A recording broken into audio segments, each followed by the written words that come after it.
جتنا فیصلہ بڑھاؤ گے اللہ کے ساتھ تعلق ہلے گا بھی اور بنے گا بھی.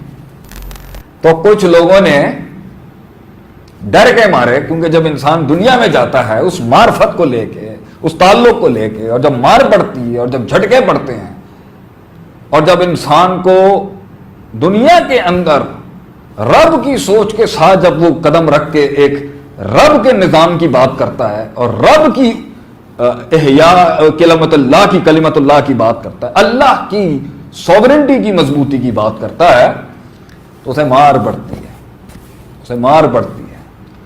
ویسے بھی اس دنیا میں کوئی انسان اپنا نام اور مقام بنانے جائے گا، ویسے ہی منفیت سامنے اور نیگیٹیوٹی کھڑی ہو جائے گی، لیکن رب کے ساتھ تو آپ جب بھی جائیں گے نا تو پھر تو میدان گرم ملیں گے آپ کو. تو اس میں کچھ لوگ ڈر کے مارے نا 20% حصے کو کہتے ہیں یہ ہے دین، بعض کہتے ہیں جی 40% حصہ دین، آگے کا 60 میری انکنوینئنس ہے، یہ مجھے نہیں چاہیے. بعض کہتے ہیں 70% دین، یہ 30 والا میرے لیے انکنوینئنٹ ہے، یہ نہیں چاہیے مجھے. بعض اپنی معرفت تو ہے، تعلق تو ہے، انرجی تو ہے، کوہستان اور یہ جتنے بھی صحرا ہیں اور یہ پہاڑوں تک رب کا نام پہنچانے کے لیے، انسان کو بچانے کے لیے، لیکن تقلیل کیوں کی ہوئی ہے؟ کیونکہ ان کے مزاج اور طبع کے مطابق دین کی انٹرپریٹیشن کر دی ہے. جو غربت میں بیٹھا ہوا ہے وہ کہتا ہے امیری دین ہی نہیں ہو سکتی، اور جو امیری میں بیٹھا ہے وہ کہتا ہے غریبی دین نہیں ہو سکتی. تو سب نے اللہ کی معرفت سب کو ملی، تعلق سب کو ملا، اور اللہ کا قرب بھی سب کو ملا. لیکن اس کے بعد جب وہ تحریک کی شکل میں آتا ہے یا دنیا کی شکل میں آتا ہے تو مزاجوں اور طبع کو نہ بدل سکا. طبع اور طبیعت اور مزاجوں نے اپنی کنوینئنس کے مطابق، کسی نے کہا جی یہ اصل دین ہے، کسی نے کہا جی یہ کل اصل ہے، کسی نے کہا جی یہ اصل ہے، کسی نے کہا جی یہ اصل ہے، کسی نے کہا جی یہ اصل ہے. سب نے کل حزب بما لدیہم فرحون اپنی اپنی جزیات نکالی اور اس کو اصل بنا کے پورے قبیلے بنا کے اس پر بیٹھ کے اس کی دعوت چل رہی ہے آج. اور بیچارے معصوم لوگ بیٹھے ہوئے سوچ رہے ہیں میں کہاں جاؤں. ایک پارٹی دنیا میں کام کرنے کو کچھ سمجھتی نہیں ہے، دنیا میں روزگار کمانے کو کچھ سمجھتی نہیں ہے، اس روزگار کو بڑھانے میں بھی کچھ نہیں سمجھتی. کوئی اس کو کاٹ دے گا جی، پیسہ کمائے زیادہ نہ کمائے. اچھا جی، اگر لوگوں کے اوپر اپنا اثر رسوخ رکھنا ہونا چاہیے نا، اثر رسوخ ہوگا تو کوئی پازیٹو بات کرے گا. نہیں جی یہ ٹھیک نہیں ہے. بعض لوگ کہتے ہیں اچھا کوئی انسان اختیار رکھتے ہوئے اگر درویشی اپنا کے غربت اپنانا جی، اس کو ذلیل کرنا شروع کر دیں گے کہ بھائی تو مولوی بن گیا ہے، تو صوفی بن گیا ہے، تو کچھ کسی کام کا نہیں ہے گا. حالانکہ اس کے پاس ہو سکتا ہے اس کے لیے انکنوینئنٹ تھا کہ وہ اپنے آپ کو کم کرتا، اور ہو سکتا ہے اس کے لیے بہت انکنوینئنٹ تھا جس نے پنڈال پہ کھڑے ہو کے پورے مجمع کو چیلنج کیا، اور ہو سکتا ہے اس کے لیے بہت انکنوینئنٹ تھا اور غیر سہولت والی چیز تھی جس نے واقعی درویشی اور اس کم بولنے اور کم ہنسنے اور کم جاننے کے باوجود بھی ایک جگہ کے اوپر، ایک محل کے اوپر وہ چیز اپنائی جو اس کی فطرت، اس کی سوچ اور اس کے مزاج کے خلاف تھی، مگر اس دین کی انرجی کو ضرورت تھی اس چیز کی. بعض نے اجتماعیت کو پکڑا، انفرادیت کو اٹھا کے پھینک دیا. بعض نے انفرادیت پکڑی، اجتماعیت کو اٹھا کے پھینک دیا. کسی نے سیاست کو ایسا اصل بنایا کہ روحانیت کو اٹھا کے پھینک دیا. کسی نے روحانیت کو اتنا اصل بنایا کہ سیاسی امور کو اٹھا کے پھینک دیا. کسی نے سیاسی امور میں ایک چیز کو اٹھایا اور دوسری چیز کو اٹھا کے پھینک دیا. کسی نے حکام کو لیا، کسی نے فلاں کو لیا، کسی نے اپنے اس کو لیا، اور یہ آپ کو ایک مکس پلیٹ ملے گی کنوینئنسز کی. بعض نے کیا کیا ہے، بعض نے کہا جی سب کو غلط ثابت کر دو مگر حل مت دو. ایسے بھی بیٹھے ہوئے ہوں گے. بعض بیٹھے ہوئے صرف تبصرے کر رہے ہیں، عمل نام کی کوئی چیز نہیں، تعمیر نام کی کوئی چیز. بعض مفہوم کے پیچھے لگے ہیں تو تعبیر نہیں ہے، تعبیر کے پیچھے لگے ہیں مفہوم نہیں ہے، مفہوم تعبیر کے پیچھے جنگیں چل رہی ہیں، ان کی تعمیر کوئی نہیں ہے.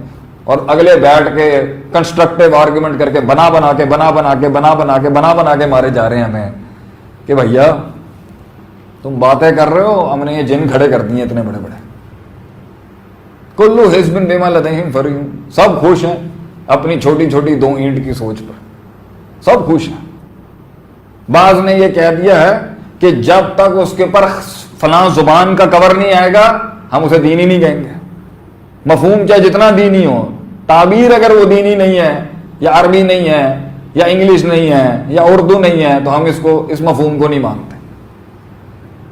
تو یہ سب چیزوں کے اندر کمی اور قلت کی وجہ سے آج فرد بھی اور ایک جماعت بھی اور ایک منصوبہ بھی اور ایک ملک بھی اور ایک سوچ بھی اور ایک نظریہ وہاں اس لیے نہیں پہنچ پا رہا کہ افتؤمنون ببعض الکتاب وتکفرون ببعض. بعض حصے کو کتاب کی لے لیتے تھے یہودی اور بعض کو چھوڑ دیا کرتے تھے. انکنوینئنسز ڈیفائنڈ ہو کے جینا بہت آسان ہے، مشکل وہ بھی ہے مگر آسان ہے. دوست جلدی مل جائیں گے، سپورٹ جلدی مل جائے گی، فالوئنگ بڑی جلدی مل جاتی ہے کیونکہ اس کا ایک بہت بڑا بیٹھا ہوا ہے نا ایک نظام.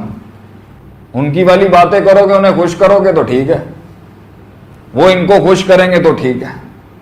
اصل جنگ تو یہ ہے کہ سب کو اکٹھا اور اتحاد کرنے کے لیے جو پازیٹیو ایلیمنٹس کو جمع کر کے اپنے اندر رکھنا ہے اور اپنے اندر کے وطن جو بنائے ہوئے ہیں، اپنے اندر جو فرقے بنائے ہوئے ہیں، اپنے اندر جو تفریق کی ہوئی ہے اور اپنے اندر جو شدت اور افراط تفریط اختیار کی ہوئی ہے، اس کا گلا گھونٹ کے اگرچہ میرا نظریہ اس سے نہیں ملتا، اگرچہ میرا نظریہ اس سے نہیں ملتا، میرا نظریہ اس سے نہیں ملتا، میرا مزاج اس سے نہیں ملتا، میری طبیعت اس سے نہیں ملتی، میرا اخلاق اس سے نہیں ملتا، میری سوچ اس سے نہیں ملتی، میری برادری اس سے نہیں ملتی، لیکن بھائی میں آپ کے ساتھ ہوں. اور اصل بھی کمپرومائز نہیں کی جائے جو عقیدہ ہے لا الہ الا اللہ. لا الہ الا اللہ کیسے کمپرومائز کیا جائے گا؟ اصل مقصد تو یہی ہے نا کہ الوہیت اللہ کے سوا کسی کی نہیں ہو سکتی. اور الوہیت کو آج میں بتاتا ہوں، میں اپنے ناقص علم میں جو سمجھا ہوں 16-17 سال میں، کہ کلمہ لا رب الا اللہ نہیں آیا، لا خالق الا اللہ نہیں آیا، لا مالک الا اللہ نہیں آیا، لا حاکم الا اللہ نہیں آیا، لا رب الا اللہ نہیں آیا، لا الہ الا اللہ آیا. اس لیے جب ان سے پوچھا جاتا تھا سوال کیا جاتا تھا، سورہ یونس میں اللہ نے سوالات کیے ہیں کہ ان سے پوچھو کہ کون ہے. اگر آپ ان سے پوچھیں گے کہ کون ہے جو زمین آسمان کا خالق ہے، امن یخرج الحی من المیت ویخرج المیت من الحی، زندے سے مردہ، مردے سے زندہ کون کرتا ہے. ومن یملک السمع والابصار، سننے اور دیکھنے پہ کون قادر ہے؟ کون ہے سننے دیکھنے مالک کون ہے؟ ومن یدبر الامر، اور حکموں کی تدبیر کون کرتا ہے؟ تو وہ کہیں گے فسیقولون اللہ، یہ تو اللہ ہے. وَلَئِن سَأَلْتَهُم مَّن نَّزَّلَ مِنَ السَّمَاءِ مَاءً فَأَحْيَا بِهِ الْأَرْضَ بَعْدَ مَوْتِهَا، اگر آپ ان سے سوال کریں گے کہ آسمان سے پانی مردہ زمین کو زندہ کر کے اس میں کھیتی اور زندگی حیات کو اللہ، تو ان کو اللہ کو خالق رازق مالک حاکم ماننے میں تو کوئی ایشو ہی نہیں تھا. منہ زبانی ماننا ہے نا، منہ زبانی کہنا ہے نا کہ اللہ بڑا ہے، تو یہ ان کے لیے کہتے ہیں، ہمارے لیے تھوڑی کوئی بڑی بات، یہ تو مانتے ہیں اللہ. لیقولن اللہ، لام بھی لگایا ہوا ہے تاکید کا، آگے نون ثقیلہ خفیفہ بھی لگا ہوا ہے آگے. لیکن جب ان سے کہا گیا نا کہ اللہ کو الہ ایک مانو تو ان کی چیخیں نکل گئیں آگے سے. اجعل آلہۃ الہ واحد، آپ نے سارے الہوں کو ایک کر دیا. ان ھذا لشیء عجاب، یہ تو عجیب ترین بات کی آپ. الہ کیسے ایک ہو سکتا ہے؟ رب تو ایک ہو سکتا ہے، کائنات کا خالق مالک رازق حاکم کریٹر نرشر. الہ کیسے ایک کر دیا آپ نے؟ کیونکہ اس الہ کے اندر اس نفس کی کنوینئنس کو چوٹ پہنچ رہی تھی کہ میں اپنی مرضی کی جو زندگی کی تحریک، اپنی مرضی کی جو زندگی کی جو مقصدیت، اپنی مرضی کی جو زندگی کے اندر جو قانون، اپنی مرضی کی زندگی کے اندر جو لائے عمل، اپنی مرضی کے اندر جو زندگی کا میرے اوپر جو کنٹرول اینڈ کمانڈ کا آرڈر ہے، اپنی مرضی کی زندگی کی جو چودراہٹ اس میں جانی تھی اور اپنی دو اینٹ کی جو بنائی ہوئی تھی، اور پھر اس کے اوپر ایک بہت بڑی اکانومک ڈرائیو چل رہی تھی، اور اس کے اوپر لوگوں کے پورے پورے کاروبار چل رہے تھے اور اپنی چودراہٹیں چل رہی تھیں، اور جو ایک پورا سٹیک اس کے اوپر تھا، پھر پورے قبیلے جڑے ہوئے تھے، پھر وہ ایک بت نہیں تھا، وہ ایک ہستی تھی جو کیش ہو رہی تھی، اس کے نام پر لوگوں کو بیوقوف بنایا جا رہا تھا، لوگوں کو کنٹرول کیا جا رہا تھا. وہ الوہیت کو ختم کر کے اگر اللہ کو وہ اینڈ دے دیا جاتا تو پھر بندے کی کیا حیثیت رہتی؟ یہ تھا لا الہ الا اللہ. اس پر انہوں نے کہہ دیا ان ھذا لشیء عجاب. ھذا سے پہلے ان، شیء کے اوپر لام، عجیب کی جگہ عجاب. 3 تاکیدیں ہیں اس کے اندر. تو وہ چیخ ہی پڑے آگے سے. اور بلاغت کے قاعدے کے مطابق عربی میں یہ انکاری جملہ تھا. انا بھی لگا ہوا ہے، لشیء بھی لگا ہوا ہے، اجاب بھی ہوا ہوا ہے. یہ انکار تھا ان کا، اور بڑا سارا سخت انکار تھا ان کا، بھائی یہ نہیں ہم لے سکتے. تو آج ہمارے یہاں بھی یہی ہے، اپنی مرضی کا ہے، اپنی کنوینئنس کا ہے. کسی کو فلاں والا پسند ہے تو کسی کو فلاں والا پسند نہیں ہے، کسی کو فلاں سپیکر پسند ہے، کسی کو تو فلاں سپیکر پسند نہیں. وہی بات وہ کرے تو ٹھیک ہے، وہی بات وہ کرے تو پسند نہیں. کنوینئنس، مزاج، کلچر، سوچ. مگر یہ نہیں دیکھنا کہ جمیع تر مفاد کیا ہے، ہائر گڈ کیا ہے، کیا کچھ قربان کرنا پڑتا ہے تھوڑا کچھ جمع کرنے کے لیے. تو اپنی بات چھوڑنے کے لیے، اپنی بات قربان کرنے کے لیے، اور دنیا کے اندر وہ کرنے کے لیے جس کے لیے انسان بھیجا گیا ہے، اور اس معرفت کو قائم کر کے رکھتے ہوئے اس میں جانے کے لیے چھرے چلانے پڑتے ہیں اپنی نفسیات پر، چھرے. اور ہم یہی ڈر ہے، یہی ڈر ہے کہ اتنا سب کچھ چھوڑ کے آئے پھر مذبذب ہو جائیں گے. تو حتمی چیز کیا ہے. تو میں اس کا مطلب یہ تھوڑی ہے کہ ہر چیز ہی غیر معین رکھیں. کچھ چیزیں پرنسپل اور اسٹینڈرڈائز رہیں گی، جیسے میں نے کہا لا الہ الا اللہ ہمیشہ اسٹینڈرڈائز رہے گا. توحید کے اوپر کوئی کمپرومائز نہیں ہوگا، شرک کے ساتھ کوئی کمپرومائز نہیں ہوگا. مگر کیا اس کے اندر معاشرے کے ساتھ معاشرت اور اس اپنا اثر رسوخ اور اپنے تعلقات اور اپنا وہ جو ڈومین ہے، وہ ڈائنامکس ہیں، یہ کیسے بڑھائی ہیں پھر آپ صلی اللہ علیہ وسلم نے؟ کیسے وہ سوچ وائرل ہوئی، وہ کیسے وہ گئی، کیسے ہر کسی نے اون کیا آپ کو؟ پھر اس کے اندر آپ کو اپنی زندگی کے کور سے نکلنا پڑتا ہے، اس ہال سے نکلنا پڑے. اور جب آپ وہ مارے کھائیں گے اور دھکے کھائیں گے اور دھتکاریں ہوں گی، یہ بھی آپ کو ماریں گے، وہ بھی ماریں گے. طائف میں بھی دھکے پڑ رہے ہیں. بعض لوگوں نے تو نبی صلی اللہ علیہ وسلم کو جب اوس خزرج سے ڈیل نہیں ہوئی تھی تو یہ بھی آفر کی تھی کہ نبوت میں پارٹنرشپ کرنی ہے. نعوذ باللہ،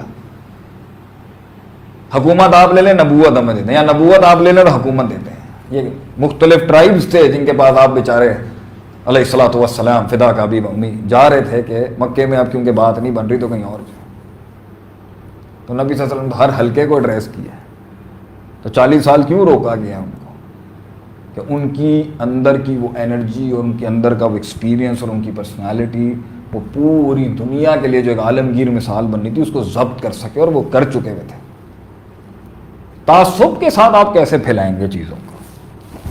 تعصب کہیں اخلاق چلتا ہے، کہیں اخلاق چلتا ہے، کہیں جوان چلتا ہے، کہیں بزرگ چلتا ہے. تو قیادت میں تو اتنی وسعت ہونی چاہیے کہ وہ سوسائٹی کے ہر فیکٹر کو انسٹیگیٹ کر سکے.